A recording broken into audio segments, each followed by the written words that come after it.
तुलसी मैया की जय। बहुत ही सुंदर सा प्यारा से तुलसी मैया के गाना लेके आ गए बनी जा, देख के सुन के। अब बताई जा कैसन बात, जरूर गाना के सुनी जा, बहुत इंजॉय करब जा।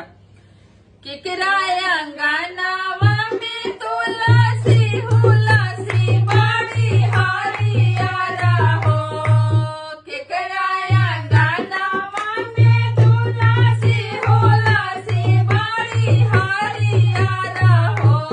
सखी के उनके जलवा चढ़ावे तो भोगावा लगावे नु हो। सखी के उनके जलवा चढ़ा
लगे, वीडियो हमके बढ़िया लगे तो कमेंट करी जा बढ़िया बढ़िया।